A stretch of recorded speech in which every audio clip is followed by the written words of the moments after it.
Budget विकसित भारत के चार स्तंभ युवा, गरीब, महिला और किसान सभी को एम्पावर करेगा।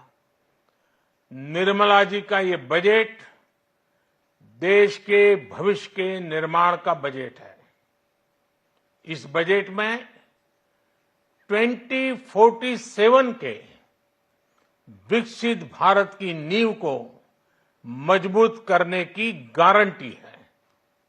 मैं निर्मला जी और उनकी टीम को बहुत बहुत बधाई देता हूं। साथियों, इस बजट में युवा भारत की युवा आकांक्षाओं का, भारत की यंग एस्पिरेशंस का प्रतिबिंब है।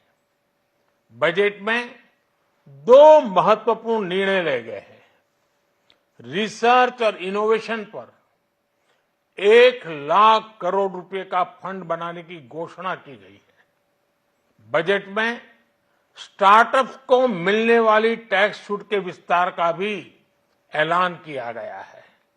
साथियों, इस बजट में फिस्कल डेफिसिट को नियंत्रण में रखते हुए कैपिटल एक्सपेंडिचर को 11,11,111 करोड़ रुपए की ऐतिहासिक ऊंचाई दी गई है। अर्थशास्त्रियों की भाषा में कहें तो एक प्रकार से स्वीट स्पॉट है। इससे भारत में 21वीं सदी के आधुनिक इंफ्रास्ट्रक्चर के निर्माण के साथ ही युवाओं के लिए अनगिनत रोजगार के नए अवसर तैयार होंगे। बजट में वंदे भारत स्टैंडर्ड की 40,000 आधुनिक बोगियां बनाकर उन्हें सामान्य यात्री ट्रेनों में लगाने का ऐलान किया गया है। इससे देश के अलग अलग रेल रूट पर करोड़ों यात्रियों में आरामदायक यात्रा का अनुभव बढ़ेगा। साथियों, हम एक बड़ा लक्ष्य तय करते हैं, उसे प्राप्त करते हैं और फिर उससे भी बड़ा लक्ष्य अपने लिए तय करते हैं। गरीबों के लिए हमने गांवों और शहरों में 4 करोड़ से अधिक घर बनाए। अब हमने 2 करोड़ और नए घर बनाने का लक्ष्य रखा है। हमने 2 करोड़ महिलाओं को लखपति दीदी बनाने का लक्ष्य रखा था। अब इस लक्ष्य को बढ़ाकर 3 करोड़ लखपति दीदी बनाने का कर दिया गया है। आयुष्मान भारत योजना ने गरीबों की बहुत मदद की है। अब आंगनवाड़ी और आशा वर्कर, उन सबको इस योजना का लाभ मिलेगा। साथियों, इस बजट में गरीब और मध्यम वर्ग को एम्पावर करने, उनके लिए आय के नए अवसर बनाने पर भी बहुत जोर दिया गया है।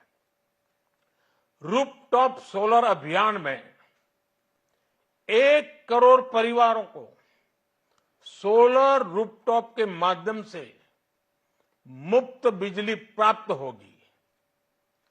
इतना ही नहीं, सरकार को अतिरिक्त बिजली बेचकर लोगों को 15 से 20,000 प्रतिवर्ष की आय भी होगी और ये हर परिवार को होगी। साथियों, आज जिस इनकम टैक्स रेमिशन स्कीम की घोषणा की गई है, उससे मध्यम वर्ग के करीब 1 करोड़ लोगों को बड़ी राहत मिलेगी। पिछली सरकारों ने सामान्य मानवी के सिर पर दशकों से ये बहुत बड़ी तलवार लटका कर रखी थी। आज इस बजट में किसानों के लिए भी बहुत महत्वपूर्ण और बड़े निर्णय लिए गए हैं। नैनो डीएपी का उपयोग हो, पशुओं के लिए नई योजना हो, पीएम मत्स्य संपदा योजना का विस्तार हो और आत्मनिर्भर ऑयल सीड अभियान हो। इससे किसानों की आय बढ़ेगी और खर्च कम होगा। मैं एक बार फिर सभी देशवासियों को इस ऐतिहासिक बजट के लिए शुभकामनाएं देता हूं। बहुत बहुत धन्यवाद।